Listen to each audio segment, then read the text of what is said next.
Hello दोस्तों, स्वागत है आपका हमारे यूट्यूब चैनल स्टडी डायलॉग्स में। ये हमारी एनसीईआरटी एमसीक्यूज़ की सीरीज़ है। यहाँ पर एनसीईआरटी से बनने वाले इम्पॉर्टेंट एमसीक्यूज़ को हम लोग डिस्कस करते हैं। ठीक है, ये हमारी क्लास 8वीं क्लास है, उसका चैप्टर 2 चल रहा है और सब्जेक्ट है हमारा ज्योग्राफी भूगोल। मतलब कि पहले हमने ज्योग्राफी को लिया है, उसके बाद हम बाकी सब्जेक्ट्स भी कराएंगे अपनी सीरीज़ में। ठीक है, तो हमारे चैप्टर का नाम है land, soil, water, natural vegetation and wild life resources. मतलब कि भूमि, मृदा, जल, प्राकृतिक वनस्पति एवं वन्य जीवन संसाधन। इस चैप्टर को हम लोग डिटेल में पढ़ा चुके हैं। जिन बच्चों ने नहीं देखा है उनके लिए मैं लिंक डिस्क्रिप्शन बॉक्स में प्रोवाइड करवा देंगे। और ये जो सीरीज़ है ये हिंदी और इंग्लिश मीडियम दोनों ही बच्चों के लिए है। ठीक है, और आपको ये भी पता होगा कि एनसीईआरटी, आप कोई सी भी एनसीईआरटी करें, चाहे एमसीक्यूज़ है चाहे डिटेल है, वो बहुत सारे इंस्टीट्यूशंस हैं, चैनल्स हैं जो कि आपसे पैसा लेते हैं। लेकिन हमारे चैनल पर आपको ये दोनों सीरीज़, चाहे वो डिटेल की हो और चाहे वो एमसीक्यूज़ की, एकदम फ्री ऑफ कॉस्ट है, कोई भी पैसा नहीं लिया जाता है। तो इस चीज़ का फ़ायदा उठाइए, अपने दोस्तों को भी बताइए और चैनल को सब्सक्राइब ज़रूर करिए। ठीक है, वीडियो को एंड तक ज़रूर देखें, बीच में स्किप ना करें, क्योंकि हम लोग बहुत ज़्यादा इम्पॉर्टेंट एमसीक्यूज़ को डिस्कस करने वाले हैं जो हमारे इस चैप्टर से बनते हैं। ठीक है, चलिए स्टार्ट करते हैं। पहला क्वेश्चन है हमारा। ठीक है, तो यहाँ पर पहला क्वेश्चन है lichens are a good indicator. हाँ, एक चीज़ और है कि क्लास 6, ठीक है, छठी क्लास और क्लास 7 के जितने भी चैप्टर्स थे वो हम लोग कंप्लीट करा चुके हैं। साथ में उनसे बनने वाले जितने भी एमसीक्यूज़ थे वो भी हम लोग कवर करा चुके हैं। उनके लिए आपको हमारे चैनल पर प्लेलिस्ट मिल जाएगी, आप जाके देख सकते हैं। चलिए अब स्टार्ट करते हैं। तो पहला क्वेश्चन है हमारा lichens are the good indicator of. अब देखो यहाँ पर ये पूछा गया है कि लाइकन्स एक अच्छा संकेतक होता है। ठीक है, बहुत ज़्यादा इंपॉर्टेंट क्वेश्चन है। क्या क्या इंडिकेट करता है लाइकन? ठीक है, लाइकन क्या है? लाइकन एक तरीके का एक नेचुरल वेजिटेशन है। अगर हम हिंदी में बोलो तो प्राकृतिक वनस्पति है जो कि आपको टुंड्रा रीजन में मिलती है। ठीक है, कहाँ मिलती है? आपको टुंड्रा रीजन में मिलती है। तो वही पूछा है कि लाइकन्स किस क्या संकेत करता है? क्या वो वायु प्रदूषण को बताता है? क्या वो वाटर पॉल्यूशन को बताता है? क्या वो नॉइज़ पॉल्यूशन को बताता है? या फिर इनमें से कोई नहीं? इसका सही आंसर है एयर पॉल्यूशन। ठीक है, अब देखो ऐसा क्यों है? सबसे पहली बात यह है कि जो लाइकन हो गया, मैंने आपको बता दिया, एक वनस्पति है, एक नेचुरल वेजिटेशन है जो कि टुंड्रा रीजन मतलब कि एक ध्रुवीय क्षेत्र जो है पोलर रीजन में वहाँ पर पाई जाती है। ठीक है, अब ये एयर पोल्यूशन को इंडिकेट करती है। अब ऐसा कैसे करती है? देखो, अब ये जो होती है लाइकन जो होती है, ये जो वनस्पति है, ये सल्फ़र डाइऑक्साइड, ठीक है, सल्फ़र डाइऑक्साइड के लिए सेंसिटिव होती है। ठीक है, किसी भी क्षेत्र में, मानो कोई क्षेत्र है, कोई रीजन है, अगर वहाँ पर सल्फ़र डाइऑक्साइड का कंसंट्रेशन ज़्यादा है तो ये जो लाइकन है, ये जो नेचुरल वेजिटेशन वनस्पति है, वो वहाँ पर नहीं पाई जाएगी। अगर पाई जाएगी तो वो वहाँ पर मर जाएगी। ठीक है, अब इसको कैसे समझते हैं? मानो कि इस क्षेत्र में पहले बहुत सारे लाइकन्स मिलते थे। ठीक है, लेकिन क्या हुआ, कुछ सालों बाद हमें पता पड़ा कि अब यहाँ पर ये लाइकन्स नहीं मिल रहे हैं। तो इससे हम लोग क्या इंडिकेट करेंगे? तो ये एरिया क्या संकेत दे रहा है? ये एरिया ये बता रहा है कि इस एरिया में, इस क्षेत्र में सल्फ़र डाइऑक्साइड की मात्रा बढ़ चुकी है, मतलब कि एयर पॉल्यूशन बढ़ चुका है। तो इस तरीके से जो लाइकन्स होते हैं बहुत ज़्यादा इम्पॉर्टेंट रोल प्ले करवाते हैं किसी भी एरिया में, किसी भी रीजन में बताने के लिए कि वहाँ पर वायु प्रदूषण है या फिर नहीं है। लेकिन कहाँ पर? पोलर रीजन में, ये आपको ध्यान रखना है। ठीक है, मतलब लाइकन्स कहाँ पाए जाते हैं? पोलर रीजन में पाए जाते हैं। ये आपसे एक क्वेश्चन और पूछा जा सकता है कि कहाँ पाए जाते हैं? पोलर रीजन में। ठीक है, तो यहाँ पर हमने लाइकन्स के बारे में पढ़ा। और एक और इम्पॉर्टेंट बात ये है कि ये जो लाइकन्स होते हैं, ये कोई भी रॉक है, कोई भी पहाड़ है ना, तो उसके ऊपर उगा होता है। अब उगने पर क्या होता है कि ये एक एसिड रिलीज़ करता है। अब इस एसिड रिलीज़ करने से क्या होता है कि ये जो पहाड़ है वो टूटने लग जाता है, कोई भी रॉक है, पत्थर है, वो टूटने लग जाता है। अब उस टूटने से क्या होता है, यही लाइकन्स ये टूट टूट के नीचे गिर जाते हैं, ये पहाड़ के टुकड़े। उससे क्या होता है? सॉइल फॉर्मेशन, मतलब कि हमारे हमारी मृदा बनती है। तो लाइकन्स हमारे लिए बहुत ज़्यादा इम्पॉर्टेंट है, हर रूप में इम्पॉर्टेंट होते हैं। चलिए नेक्स्ट क्वेश्चन पे चलते हैं। हाँ, उससे चलने से पहले आपको मैं ये बता दूं, जो बच्चे हमारे चैनल पर नए हैं, हमारे चैनल पर बहुत सारी सीरीज़ चलाई जा रही है। जैसे कि पहली सीरीज़ है हमारी GS MCQs, जहाँ पर कि हम लोग रेगुलरली डेली करंट अफेयर्स से 8 MCQs करवाते हैं। और ये MCQs वो MCQs हैं जो कि इम्पॉर्टेंट करंट अफेयर रहते हैं, उनको लेकर हम लोग 8 MCQs रेगुलरली आपके लिए लेकर आते हैं। और साथ में उसमें स्टैटिक पोर्शन और इम्पॉर्टेंट पॉइंट्स होते हैं, वो भी डिस्कस करते हैं।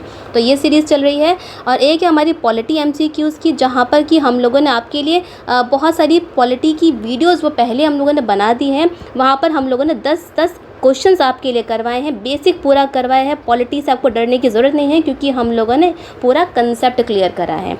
फिर है हमारी NCERT की MCQs की सीरीज़, और दूसरी है NCERT डिटेल्ड की सीरीज़। अब यह वही सीरीज़ है जो मैं आपको करवा रही हूँ। और डिटेल में हम लोग क्या करते हैं कि NCERT को चैप्टर वाइज पढ़ाते हैं डिटेल में, साथ में विद इम्पॉर्टेंट क्वेश्चन। और आपको यहाँ पर NCERT के नोट्स भी प्रोवाइड हो जाते हैं, मिल जाते हैं। फिर है हमारी ट्रिक्स की, यहाँ पर हम लोग 5 MCQs करवाते हैं, ठीक है, एक अनोखे तरीके से करवाते हैं, जिससे कि आपके वो MCQs जो हम करवा रहे हैं क्वेश्चन में गलत ना हो। फिर है हमारी करंट अफेयर्स मंथली, यहाँ पर हम लोग जो भी इम्पॉर्टेंट करंट अफेयर रहते हैं पिछले महीने को, इनको कंपाइल करके एक मैगज़ीन में लेकर आते हैं। और ये जो मैगज़ीन है आपकी 1 लाइनर में रहती है। अप्रैल की जो मैगज़ीन है उसको हमने 70 1 लाइनर में कंप्लीट करा दिया है, तो जाके आप देख सकते हैं। फिर हमारी मेंस टॉपिक्स की, यहाँ पर हम लोग जो मेंस के जो बच्चे हैं, जो मेंस की तैयारी कर रहे हैं, उनके लिए जो भी इम्पोर्टेंट टॉपिक रहता है उसको रेगुलरली कवर करवाते रहते हैं। और एक है हमारी शॉर्ट GS की, ठीक है, शॉर्ट GS, यहाँ पर हम लोग जो कंसेप्ट हैं GS के, ठीक है, जनरल स्टडीज़ के जो इम्पोर्टेंट कंसेप्ट्स रहते हैं उनको डिटेल में आपको समझाते हैं। और अपने चैनल की कम्युनिटी में हम लोग रेगुलरली क्वेश्चन डालते रहते हैं आपकी प्रैक्टिस के लिए। तो जाइए उनको प्रैक्टिस करिए, जिससे कि आपका क्वेश्चन एग्ज़ाम में गलत ना हो, जो भी गलत हो वो यहीं पर गलत हो जाए। और ये जितनी भी सीरीज़ हैं, ये सारी की सारी सीरीज़ हिंदी और इंग्लिश मीडियम दोनों ही बच्चों के लिए है। तो किसी भी बच्चे को भटकने की ज़रूरत नहीं है, चाहे वो हिंदी मीडियम है चाहे इंग्लिश मीडियम है। सारा का सारा जो आपका मटेरियल है वो यहीं मिल जाएगा, सारा कंसेप्ट क्लियरेंस भी यहीं मिल जाएगा। तो चैनल में जाइए, देखिए, फ़ायदा उठाइए और सब्सक्राइब ज़रूर करिए। चलिए अपने क्वेश्चन पे चलते हैं। तो हमारा क्वेश्चन है कि what percentage of earth's water is fresh. यहाँ पर पूछा है कि पृथ्वी पर कितना प्रतिशत अलवण जल है, ठीक है। क्या पूछा है यहाँ पर फ्रेश वाटर की बात करी है, ठीक है। तो इसका सही आंसर है, देखो यहाँ पे अलवण जल पूछा है, तो इसका सही आंसर है 2.7%।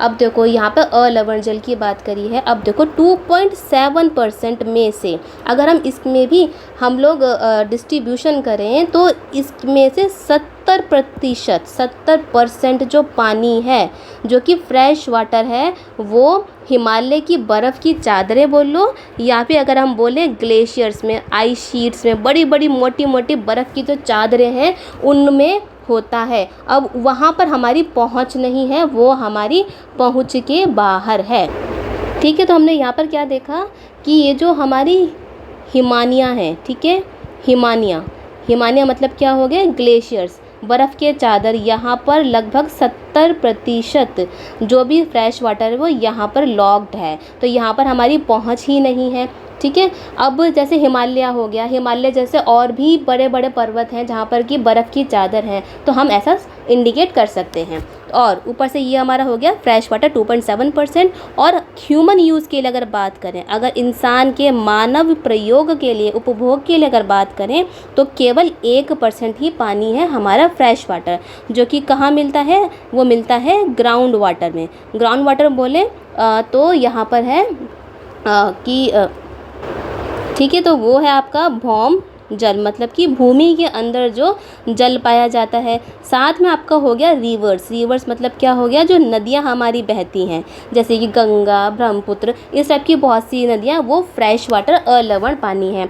और कौन सा है, लेक्स हो गई, मतलब कि हमारी झीलें हो गई, और हमारा वाटर वेपर। अब देखो वाटर वेपर भी कोई नहीं सोच सकता कि वाटर वेपर में भी हमारा क्या होता है, फ्रेश वाटर मतलब कि अलवण जल होता है। तो आपसे क्वेश्चन यहाँ से भी बन सकता है, ठीक है। तो यहाँ पे हमने सार का सारा पढ़ लिया, और ठीक है, और जो जिन बच्चों ने हमारा चैप्टर पढ़ा है, डिटेल का चैप्टर पढ़ा है, उनको ये क्वेश्चन करने में बहुत ज़्यादा ईजीनेस हो रही होगी। तो आप जाके उस चैप्टर को भी देख सकते हैं, तो आपको बहुत सारे point with detail with concept पता पड़ जाएंगे और आपके कभी भी क्वेश्चन गलत नहीं होंगे। चलिए अब नेक्स्ट क्वेश्चन पे चलते हैं। नेक्स्ट क्वेश्चन है हमारा कि a method of soil conservation, method of soil conservation in which bare ground covered with layer of organic matter is known. यहाँ पूछा है कि मृदा संरक्षण का उपयोग जिसमें भूमि को जैव पदार्थों से ढक दिया जाता है उसे क्या कहते हैं। क्या उससे हम कंटूर बैरियर मतलब कि समुच्च रेखीय रोधिकाएँ बोलते हैं, या फिर मल्चिंग मतलब कि मल्च बनाना बोलते हैं, इंटरक्रॉपिंग मतलब कि बीच बीच में फसल उगाना बोलते हैं, या फिर शेल्टर बेल्ट्स या फिर रक्षक मेखलाएँ बोलते हैं। अब देखो यहाँ पर क्या बोला है कि भूमि को जैव पदार्थों से ढक दिया, तो उस प्रक्रिया को हम लोग बोलते हैं मल्चिंग। अब देखो मल्चिंग में क्या होता है कि मानो हमने माना कि 2 पेड़ हैं, ठीक है, 2 पौधे हैं, यहाँ पे पौधे लेके चलेंगे हम लोग, ठीक है, हम पौधे लेके चल रहे हैं। एक पौधा ये हो गया, ठीक है, ये पौधा हो गया। अब एक है दूसरा पौधा, ये हमारा दूसरा पौधा हो गया। मल्चिंग में हम लोग क्या करेंगे कि इस पौधे में इसकी जो ऊपरी परत है वहाँ पर हम लोग बड़े बड़े क्या करेंगे, जैव पदार्थ जैसे कि पत्ते हो गए, भूसा हो गया, ठीक है, इस टाइप की चीज़ें, लकड़ियाँ, पत्ते, उससे ढक देंगे। अब इसको ढकने से क्या होगा, जो भूमि की ये जो हमारी जो मिट्टी है उसके जो मॉइस्चर है, ठीक है, मॉइस्चर मतलब कि आर्द्रता तो है, वो ऊपर नहीं उड़ेगी, वो मॉइस्ट रहेगा, ठीक है। साथ में जो ऊपर की जो गर्मी आ रही है, सूरज से जो गर्मी आ रही है, उससे भी इस चीज़ को जो हमारी मिट्टी है वो सूखेगी नहीं। साथ में ये मिट्टी को सैलिनिटी से भी बचाता है, ठीक है। तो मल्चिंग जो हो गई मतलब कि मल्चिंग जो है हमारी मृदा संरक्षण में उपयोगी में आती है, मतलब कि सॉइल कंजर्वेशन में ये हमें हेल्प करती है। ये हो गया, हमने कर दी मल्चिंग। अब एक पौधा है जिसको हमने ऐसे ही छोड़ दिया। अब इस पौधे में क्या हो, जब हमने पानी डाला, हमने मल्चिंग नहीं कर रखी, मतलब इसकी मिट्टी को हमने नहीं ढक रखा, तो क्या होगा कि इसका जो पानी का जो मॉइस्चर है वो उड़ जाएगा और ये पौधा सूखने लगेगा, ठीक है, सूख भी सकता है, ठीक है। तो यहाँ पर हमने क्या देखा कि मॉइस्चर को हेल्प करता है रिटेन करने में। दूसरा यहाँ पर है कि हमारा जो सॉइल इरोजन होता है, ठीक है, उससे भी बचाता है, क्योंकि अगर हम यहाँ पे मिट्टी को ढक देंगे तो इस मिट्टी के जो कण हैं वो दूर उड़ के नहीं जाएंगे। तो इसलिए जो मल्चिंग है बहुत ज़्यादा हमारे लिए महत्वपूर्ण और हमारे किसानों के लिए महत्वपूर्ण हो जाती है। चलिए अब नेक्स्ट क्वेश्चन पे चलते हैं, वो है sprinklers in the field help in. अब यहाँ पे ये बोला गया है कि जो स्प्रिंकलर्स होते हैं खेतों में जो हम यूज़ करते हैं, हमारे किसान जो यूज़ करते हैं, वो किस चीज़ में मददगार होते हैं। क्या वो reducing the use of water, क्या वो पानी का जो उपयोग है वो कम करने में हेल्प करते हैं, ठीक है। Mostly use in dry and desert area, शुष्क एवं रेगिस्तानी क्षेत्र में ज़्यादातर उपयोग में लाए जाते हैं। और चेक द वाटर लॉसेस, कि पानी को भी बहाने से ये बचाते हैं। तो इसका सही आंसर है ऑल ऑफ द अबव। अब देखो यहाँ पर क्या है कि स्प्रिंकलर्स क्या होते हैं। स्प्रिंकलर्स क्या होते हैं कि मानो ये खेत है हमारा, ठीक है, यहाँ पे हमने खेती कर रखी है, ये हमने ऐसे बाड़े बना रखे हैं यहाँ पे, ठीक है, और यहाँ पे हमने पेड़ उगा रखे हैं। पेड़ उगाने के बाद क्या करेंगे कि जो हम लोग स्प्रिंकलर्स छोटे छोटे ऐसे से करके स्प्रिंकलर्स होते हैं यहाँ पे हमने लगा दिए, उनको हमने पाइप से जोड़ दिया, ठीक है। अब ये जो स्प्रिंकलर्स होंगे ये पानी की फुहार करेंगे, ऐसे पानी की ऐसे से फुहार, यहाँ पे देख लेते हैं हम लोग, तो ऐसे से पानी की फुहार करेंगे। इसको हम बोल सकते हैं एक तरीके से कि एक रेन करेंगे, ठीक है, एक बारिश सी करेंगे। अब इससे क्या होगा कि हम लोग वैसे क्या करते हैं, हम लोग पौधों को पानी देते तो इतना बड़ा ट्यूबवेल से दे देते हैं कि बहुत सारी बड़ी सी धार आ गई और धार आगे पूरे के पूरे खेत में हम लोग पानी भर देते हैं, यहाँ पर पूरा का पूरा पानी भर गया। तो उससे नुकसान क्या होता है, उससे नुकसान होता है कि जो खेत हैं, पेड़ है, एक तो उनको ज़्यादा पानी मिल जाता है, दूसरा है कि जो हमारी वाटर टेबल है, अंडरग्राउंड वाटर है, भूमि जल है, वो कम हो रहा है। लेकिन जो स्प्रिंकलर्स हैं उनसे उतना ही पानी हमें मिलता है जितना कि हमारी फसलों को चाहिए होता है, उनके एक ऑप्टिमम यूज़ होता है, ठीक है। तो स्प्रिंकलर्स यहाँ पे क्या हुए कि उन्होंने हमारा पानी का जो यूज़ है वो भी कम करा, और साथ में ये जो स्प्रिंकलर्स हैं, जो डेज़र्ट रेगिस्तानी जो क्षेत्र होता है ना, वहाँ पर बहुत ज़्यादा उपयोग होता है, क्योंकि वहाँ पर क्या होता है, रेगिस्तान में पानी की क्या होती है, कमी होती है। अब पानी की कमी होते हुए भी ये जो स्प्रिंकलर्स हैं वो हमारे जो क्रॉप है, फसल है, उसको एक ऑप्टिमम पानी दे देते हैं, और साथ में जो पानी का जो लॉस हो रहा है, पानी का जो बहाव हो रहा है, उसको भी ये बचाता है। तो इस तरीके से हमारे स्प्रिंकलर्स क्या हो गए, बहुत ज़्यादा महत्वपूर्ण हो गए हमारी खेती के लिए, ठीक है। और ये क्या हेल्प करते हैं कि डेजर्ट एरिया, रेगिस्तानी क्षेत्र में भी ये हमें फसल उगाने में हेल्प करते हैं। साथ में ऐसा ही एक आपका होता है ड्रिप इरिगेशन, ठीक है। ड्रिप इरिगेशन में क्या होता है, बूंद बूंद करके पानी। यहाँ पर भी क्या होता है कि एक मशीन से हम लोग पौधे की जड़ों में बूंद टपकाते हैं पानी की, ठीक है। तो बूंद बूंद करके हम लोगों ने क्या करा, पौधे की जड़ों में पानी टपकाया, जिससे कि वो हमेशा गीला रहता है, ठीक है। और स्प्रिंकलर से क्या करा कि हम लोगों ने एक फुव्वारे की तरह, छोटा फुव्वारे की तरह पूरे खेत में हर जो हमारा पौधा है उसको पानी दे दिया। चलिए नेक्स्ट क्वेश्चन पे चलते हैं। नेक्स्ट क्वेश्चन है हमारा humus vegetation. Humus and vegetation found in which of the following layers of the soil. यहाँ पर ये पूछा है कि ह्यूमस और वनस्पति मृदा की किस परत में पाई जाती है, ठीक है। ह्यूमस और वेजिटेशन, देखो ये सारा का सारा जो भी मैं क्वेश्चन करवा रही हूँ हम लोग पहले ही अपनी डिटेल में डिस्कस कर चुके हैं, ठीक है। तो ये कहाँ पाई जाती है, क्या वो उपमृदा में मतलब कि सब सॉइल में पाई जाती है, ठीक है। क्या वो टॉप सॉइल में पाई जाती है, क्या वो पेरेंट रॉक मतलब कि जनक चट्टानों में, या फिर अपक्षीय चट्टानी पदार्थ में। क्या पूछा है, ह्यूमस एंड वेजिटेशन, तो ये पाई जाती है टॉप सॉइल में। अब देखो जो मृदा होती है, जो मिट्टी है, वो भी लेयर बाय लेयर बनी होती है, ठीक है, लेयर बाय लेयर बनी होती है, ठीक है। तो यहाँ पर क्या आंसर है हमारा, यहाँ पर आंसर है हमारा टॉप सॉइल। अब देखो मैंने आपको क्या बताया है, मृदा है, सॉइल है, वो भी लेयर बाय लेयर बनती है। देखो सबसे नीचे की अगर हम बात करें तो वो होती है आपकी पेरेंट रॉक मतलब कि जनक चट्टानें। उसके ऊपर होता है आपका वेदर्ड रॉक मटेरियल मतलब कि अपक्षीय चट्टानी पदार्थ। उसके ऊपर होता है आपका उपमृदा मतलब लैंड, सिल्ट, सैंड और क्ले। उपमृदा का मतलब हो गया हमारा सब सॉइल होगी। और ऊपरी मृदा, उसके ऊपर है ह्यूमस वेजिटेशन मतलब कि ऊपरी मृदा को हम बोलेंगे तो इंग्लिश में बोलेंगे टॉप सॉइल, और उपमृदा को बोलेंगे हम लोग सब सॉइल। ये होता है। अब ये होता कैसे, अब देखो, अब कोई भी चीज़ है, बड़ा सा पत्थर है, ठीक है, बड़ा सा पत्थर है, वो टूटने के बाद क्या हुआ, ये देखो हम लोग को समझते चलना है इसमें, ठीक है, समझ के चलना है, तभी हम लोग अपना क्वेश्चन सही कर आ पाएंगे। तो बड़ा सा पत्थर था, ठीक है, वो पहले टूटने के बाद उसमें क्या हुआ कि छोटे छोटे टुकड़ों में वो टूट गया। अब यही पत्थर दोबारा हवाओं से, पानी से और टूटा और उसके वेदर हो गया मतलब कि अपक्षीय चट्टान, तो छोटा छोटा मोटा मोटा इस तरीके से वो टूट गया। और फिर समय के साथ वो और टूटा तो टूटने से क्या हुआ कि वो बालू बन गया, सिल्ट बन गया, ठीक है।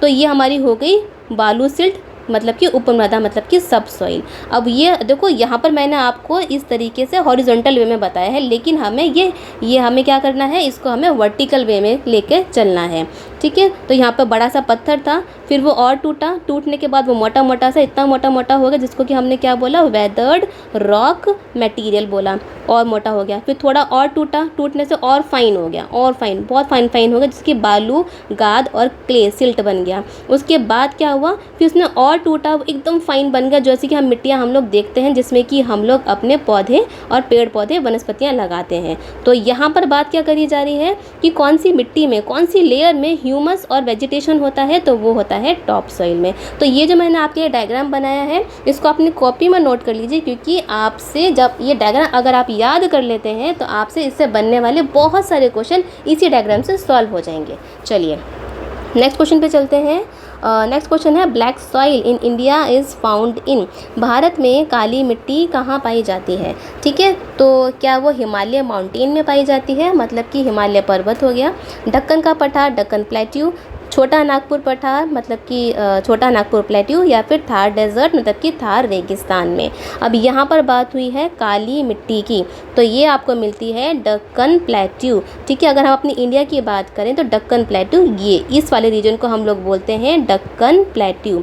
अब ये काली मिट्टी कहाँ से आई? काली मिट्टी आई यहाँ पर पहले, बहुत साल पहले, हजारों लाखों साल पहले, यहाँ पर जब हमारा इंडिया जो है वो मूवमेंट कर रहा था, मूवमेंट करते करते कि इस एरिया में, ऐसा कहा जाता है कि इस एरिया में बहुत सारे वॉल्केनो मतलब कि ज्वालामुखी थे, ठीक है। क्या थे? वॉल्केनो थे, ज्वालामुखी थे। तो उनकी वजह से जो लावा जो निकला, उस लावा निकलने के बाद यही लावा धीरे धीरे, मैंने आपको जो पीछे बताया कि सॉइल कैसे बनती है, उसी तरीके से, वही प्रोसेस से, उसी लेयर बाय लेयर से लावा निकलने के बाद वो टूटा, पैरेंट रॉक में टूटा, वेदर रॉक हुई, ठीक है, सिल्ट बना, क्ले बना, उसके बाद वो पूरा फाइन करके अच्छी सी मिट्टी बन गया। तो उससे हमें मिली ब्लैक सॉइल मतलब कि काली मिट्टी, ठीक है, ठीक है। जिसको कि अगर हम बोलें तो ये किससे बना है, उसकी पेरेंट रॉक अगर हम बोले तो वो होती है आपकी इग्नियस रॉक, ठीक है। इग्नियस रॉक होती है, आग्नेय शैल होती है, ठीक है। इसके बारे भी हम लोग आपको पहले ही पढ़ा चुके हैं, एनसीईआरटी में जाके आप देख सकते हैं, और इसकी अलग से भी वीडियो है, ठीक है, कि किस टाइप की रॉक्स होती हैं, कितने प्रकार की शैलें होती हैं। तो उसका अगर आपको देखना है तो डिस्क्रिप्शन बॉक्स में मैं लिंक प्रोवाइड करवा दूँगी, ठीक है। तो यहाँ पर यही पूछा है कि ब्लैक सॉइल कहाँ पाई जाती है इंडिया में, तो दक्कन प्लेट्यू में पाई जाती है, इसको कभी मत भूलना, ठीक है। उसका पेरेंट रॉक की अगर हम बात करें तो मतलब तो वो आपका होता है इग्नियस रॉक। चलिए नेक्स्ट क्वेश्चन पे चलते हैं। नेक्स्ट क्वेश्चन है कि the thorny bushes and waxy leaves are found in, यहाँ पर ये पूछा है कि जो कटीली झाड़ियाँ एवं मोमी सतह वाली पत्तियाँ कहाँ पाई जाती हैं। कटीली झाड़ियों की बात हुई है, साथ में मोम जैसे हम लोग अपने बर्थडे पे जो कैंडल जलाते हैं, तो उसी मोम की यहाँ बात हो रही। इसी तरीके से हम लोग रिप्रेजेंट कर सकते हैं कि इस टाइप का मोम जो मोमबत्तियों में जो मिलता है, ठीक है, मतलब ऐसी पत्तियाँ होंगी जहाँ पर कि मोम की लेयर होगी। अब ऐसा नहीं है कि उस मोम की लेयर को जाके हमने, इंसान ने जाके चिपकाया है, ऐसा बिल्कुल भी नहीं है। वो जो लेयर है वो प्राकृतिक रूप से, नेचुरल रूप से ही उन पत्तों पर है, और किसने दी है? भगवान जी ने दी है, ठीक है। अब ये क्यों दी है वो भी हम समझेंगे अभी। तो क्वेश्चन में क्या पूछा है कि कटीली झाड़ियाँ और मोमी सतह वाली पत्तियाँ कहाँ पाई जाती हैं। क्या वो घास के मैदानों में पाई जाती हैं, मतलब कि ग्रासलैंड में, डेजर्ट में, रेगिस्तान में, रेन फॉरेस्ट वर्षा वन में, या फिर प्लेन एरिया मतलब कि मैदानी क्षेत्र में। तो इसका सही आंसर है डेजर्ट में, ठीक है। तो यहाँ पे हमने क्या समझा कि जो डेजर्टेड एरिया होता है, रेगिस्तानी जो एरिया है, वहाँ पर आपको हरे भरे पेड़ नहीं मिलते हैं, ऐसे टाइप के पेड़ मिलते हैं जिनमें कांटे होते हैं, ठीक है। उसका एग्जाम्पल अगर हम लें तो आप सबके को आपने देखा होगा एलोवेरा, ठीक है, एलोवेरा देखा है आप लोगों ने, कैक्टस देखा है। देखो एलोवेरा में भी इसी टाइप के कांटे होते हैं, और कैक्टस में भी इसी टाइप के कांटे होते हैं, ठीक है। तो यहाँ पर और साथ में और ये जो कांटे होते हैं ये एक तरीके से उनकी पत्तियाँ ही होती हैं। अब इतनी ज़्यादा गर्मी होती है कि वो जो पेड़ होते हैं, रेगिस्तान के पेड़, अगर वो इन कांटों को खोल देंगे तो पत्तियों का रूप ले लेंगे।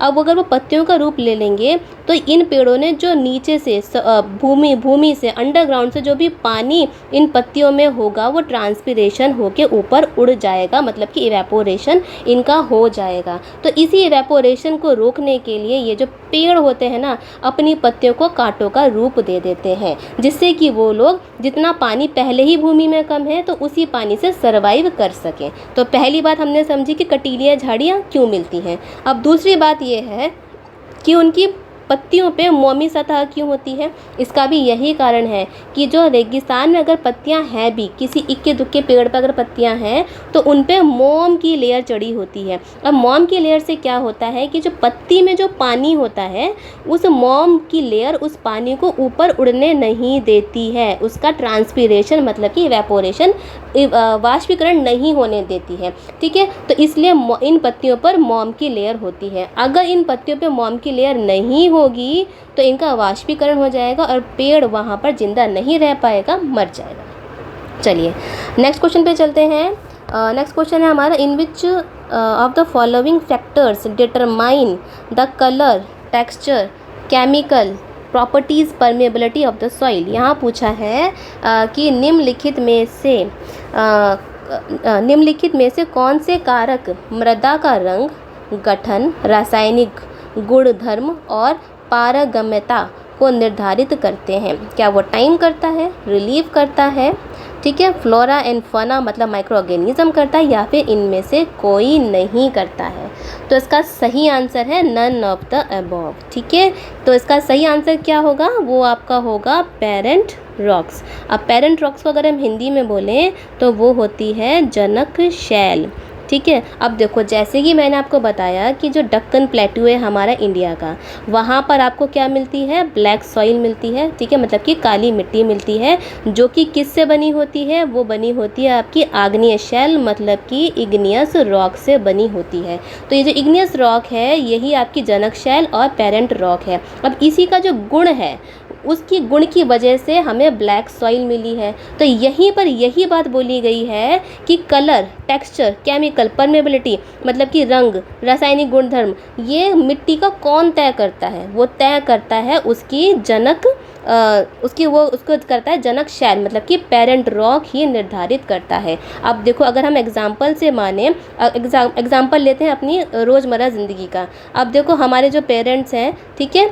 हमारे जो पेरेंट्स हैं उनके गुण जो हैं वो हम में आए हैं, ठीक है, मतलब पेरेंट में से हमारे बच्चों में गुण हैं। अगर हमारे पेरेंट्स कोई खाना बनाने में तेज़ है तो हम लोग भी खाना बनाने में तेज़ होंगे। अगर हमारे पेरेंट्स पढ़ने में तेज़ हैं तो हम लोग भी कोई ना कोई, अगर उनके 2 बच्चे हैं तो उनमें से एक बच्चा खाना बनाने में तेज़ होगा या फिर दूसरा जो होगा वो पढ़ने में तेज होगा, या फिर हो सकता है दोनों ही पढ़ने में तेज हों। तो इस तरीके से उनके जो गुण हैं, हमारे जो पेरेंट्स के गुण हैं वो हमारे अंदर आए।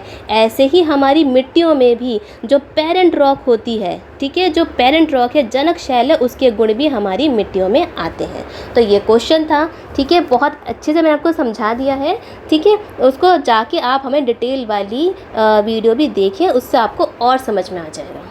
चलिए नेक्स्ट क्वेश्चन देखते हैं। नेक्स्ट है the mass movement of rock, debris और earth down the slope is known as, मतलब कि शैल, मलबा, ढाल से गिरने वाली मिट्टी के बृहत संचलन को क्या कहा जाता है? यहाँ पूछा है क्या उसको लैंडस्लाइड बोलते हैं, बादल को फटना, अर्थक्वेक, सुनामी, क्या बोलते हैं? उस प्रोसेस को हम लोग बोलते हैं लैंडस्लाइड मतलब कि भूस्खलन। अब देखो, लैंडस्लाइड में क्या होता है, ये ज़्यादातर जो होती है ये आपको पहाड़ों पर मिलेगी। लैंडस्लाइड का मतलब होता है कि देखो पहाड़ों पर मिट्टी का खिसकना। अब देखो यहाँ पे मिट्टी है, ठीक है, यहाँ पर मिट्टी है। अब क्या हुआ कि इस एरिया में अर्थक्वेक मतलब भूकंप आ गया, ठीक है, या फिर कहीं वोल्केनो मतलब कि कोई ज्वालामुखी फट गया। उससे क्या हुआ कि ये जो मिट्टी है, अब इस ज्वालामुखी से क्या होगा, ये जो मिट्टी है आपकी ये हिल जाएगी। अब ये हिलने लगेगी। हिलने से क्या होगा, इस मिट्टी का एक बड़ा सा टुकड़ा, ठीक है, मिट्टी को नीचे आके गिरने लग जाएगी। ये मिट्टी की पूरी नीचे गिर जाएगी और नीचे गिरने पर जो बने हुए जो घर हैं या फिर जो आपके रोड जा रहे हैं उन सब पर ये मिट्टी जो है आकर गिर जाएगी, इनको दबा लेगी। तो इसको हम बोलेंगे लैंड स्लाइड मतलब कि भूस्खलन, मतलब कि शैल, मलबा या ढाल से गिरने वाली मिट्टी का बृहत संचलन हम इसको बोलते हैं।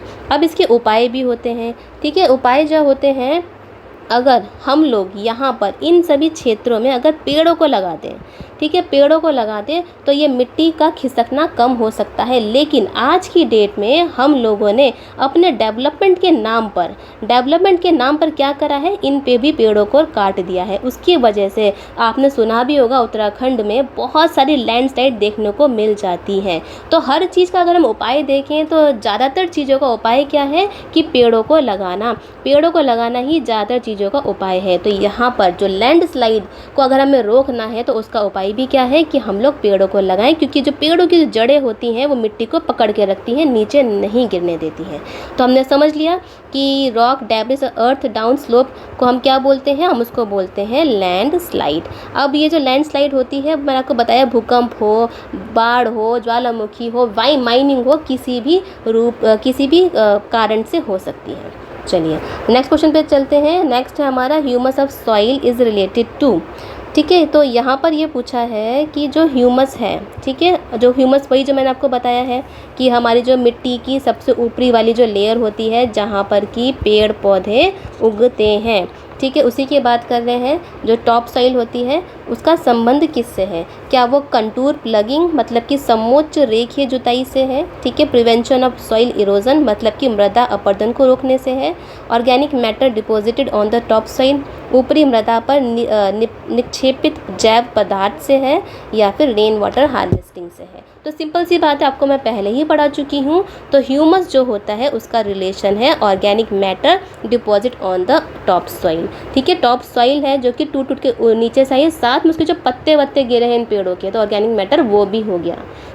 ठीक है, तो ह्यूमस क्या हो गया? ऑर्गेनिक मैटर ऊपरी मृदा पर निक्षेपित जैव पदार्थ। चलिए नेक्स्ट क्वेश्चन पे चलते हैं। The soil formation is influenced by which of the following factor. अब यहाँ पर जो है ये लिखा है कि निम्नलिखित में से कौन से कारक मृदा निर्माण को प्रभावित करते हैं। अब देखो यहाँ पर यही पूछा है सॉइल फॉर्मेशन। ठीक है, जैसे आपको मैंने बताया कि पेरेंट रॉक है, फिर वेदरिंग होती है, फिर और टूटती है, फिर और टूटती है, तो इस टाइप से लेयर बाय लेयर बनती है टाइम के साथ, और भी सारी चीज़ें होती हैं। अब इसमें ये पूछा है कौन कौन से जो कारक हैं इस मृदा को बनने में हेल्प होते हैं। तो क्या वो जलवायु है, समय है, पेरेंट रॉक है, या फिर ऑल ऑफ द अबव है? तो इसका सही आंसर है ऑल ऑफ द अबव।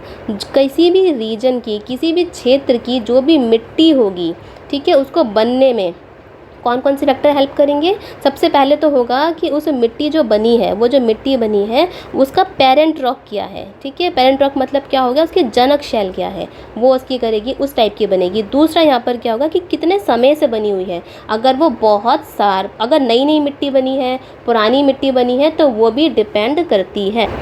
ठीक है, तो यहाँ पर क्या है? तो यहाँ पर टाइम भी आपका एक फैक्टर होता है। अगर नई मिट्टी है, एकदम न्यू मिट्टी बनी है, नई मिट्टी बनी है, तो वहाँ की उस एरिया की जो मिट्टी होगी वो पतली होगी। लेकिन अगर वो पुरानी मिट्टी है, बहुत सालों से बनती जा रही है, इरोजन होता जा रहा है, बहुत चीज़ें फैक्टर्स हैं, बहुत प्रोसेसेस चल रहे हैं, ठीक है, तो वो हो जाती है आपकी मोटी मिट्टी। तो वहाँ पे ठीक है, मोटी लेयर, ठीक है, उस मिट्टी की जो लेयर है वो मोटी हो जाती है। दूसरा यहाँ पर क्या है? Climate of the region. अब देखो सूखा है, सूखा पड़ रहा है, या ज़्यादा बारिश होती है, ठंड पड़ रही है, किस टाइप का क्लाइमेट है वो भी डिटरमाइन करता है कि वहाँ की सॉइल फॉर्मेशन को, कि सॉइल फॉर्मेशन जल्दी होगी, धीरे होगी। अब देखो डेजर्ट है, डेजर्ट में तो रेगुलर इरोजन होता रहता है, रेगिस्तान में हवाओं का इरोजन हो रहा है। ठीक है, तो उस तरीके से उस प्रोसेस को प्रभावित करती है हमारे ये सारे के सारे फैक्टर सॉइल फॉर्मेशन को। चलिए नेक्स्ट क्वेश्चन पे चलते हैं। नेक्स्ट है mosses lichens are natural vegetation of. देखो मॉस और लाइकन प्राकृतिक वनस्पतियां हैं। देखो ये भी क्वेश्चन आपको मैं पहले ही क्वेश्चन में समझा चुकी हूँ। ठीक है, तो वो प्राकृतिक वनस्पतियां कहाँ की हैं? टुंड्रा की, टुंड्रा रीजन की है। टुंड्रा रीजन वो कौन सा रीजन हो गया? जो कि आपको ध्रुवीय क्षेत्रों में मिलता है।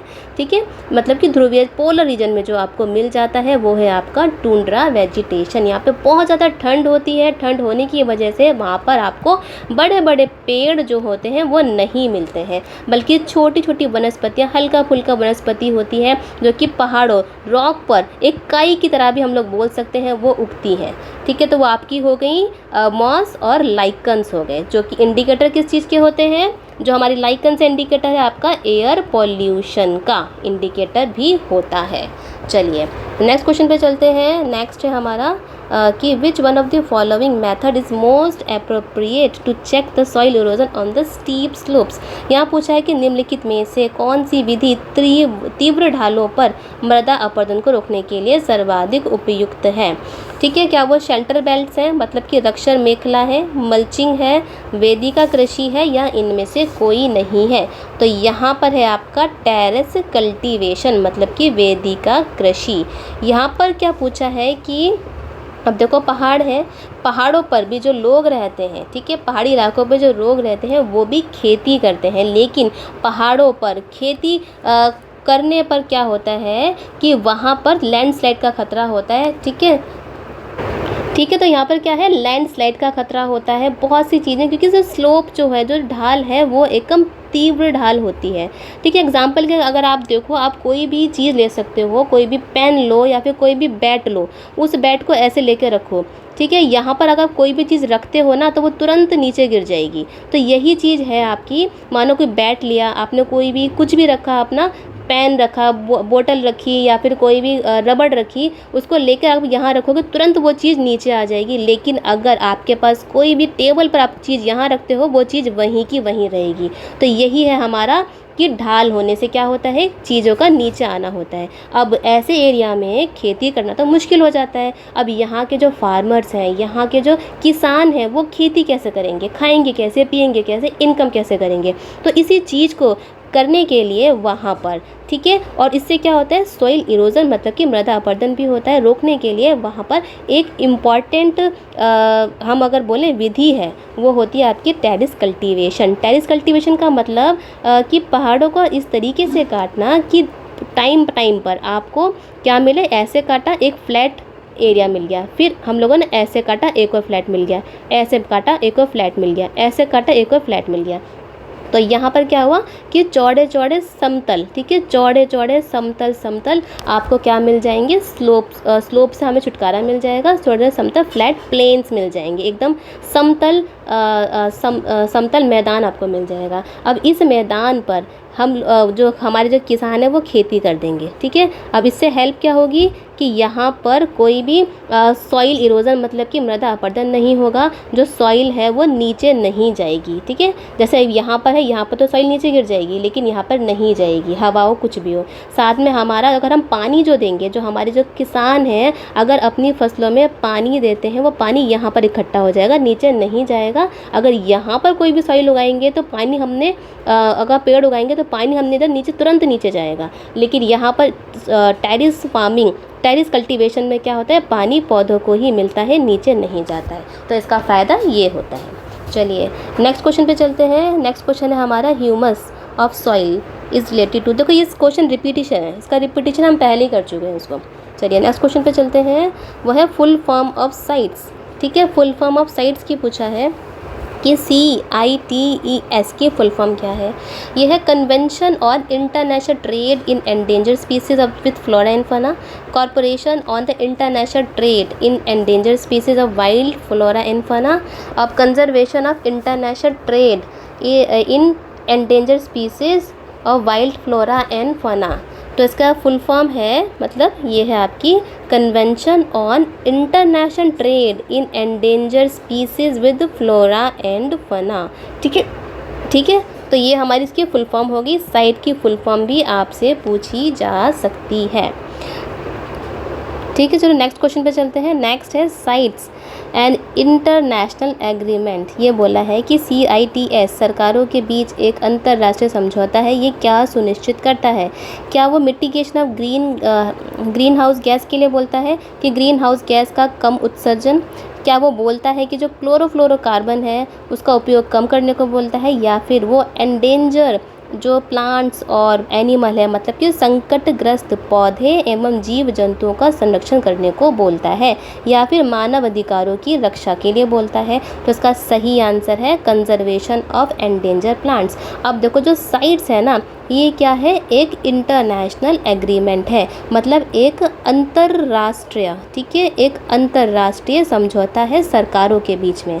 अंतर्राष्ट्रीय का मतलब क्या हो गया, पूरे के पूरे विश्व में जो सरकारें हैं, जो अलग अलग देश हैं, उनके बीच में एक समझौता है।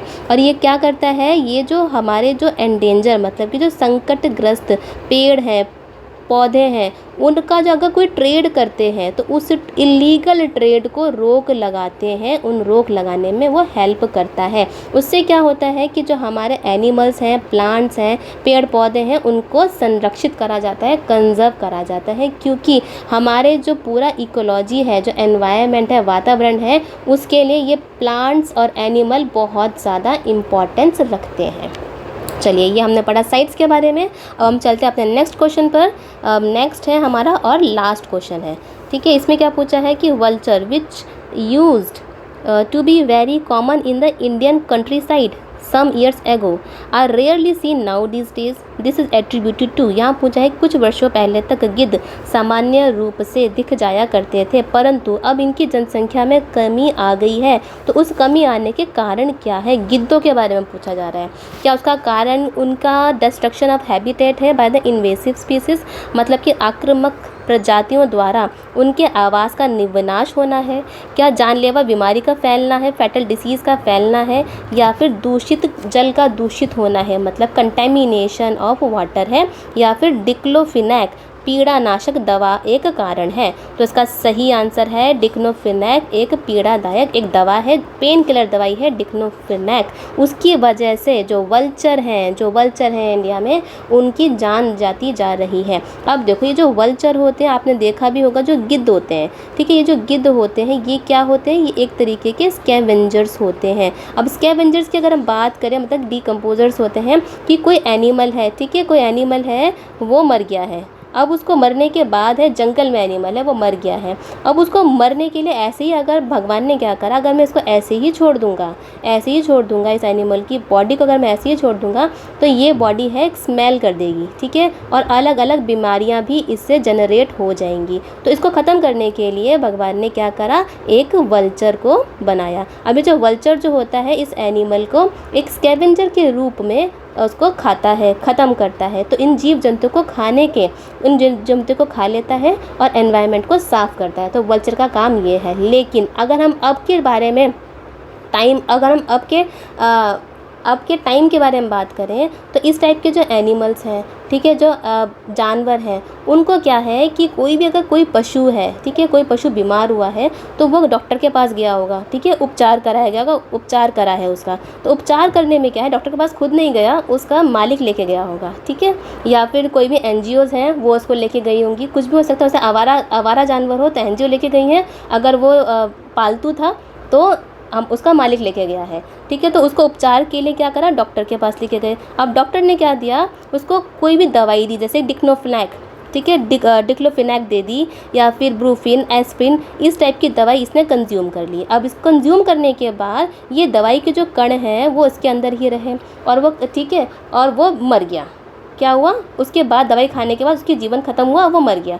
मरने के बाद क्या हुआ कि गिद्ध आया, अब गिद्ध ने इसको खा लिया। अब गिद्ध ने इसको खाते ही जो गिद्ध की जो किडनी थी, ठीक है, जो किडनी थी वो फेल हो गई, उसका गिद्ध का किडनी फेलियर हो गया। अब इस तरीके से जो गिद्ध है इन्हीं चीज़ों, क्योंकि ये जो जानवर है ये दवाई खा रहा है, यही दवाई इसके अंदर चली गई। अब ये दवाई क्योंकि गिद्ध के लिए तो बनी नहीं थी, अब इस गिद्ध को नुकसान कर गई ये दवाई, तो उससे क्या हुआ, गिद्ध की किडनी फेलियर हो गई। अब किडनी फेलियर होके क्या हुआ कि गिद्ध जो है वो मरने लग गए।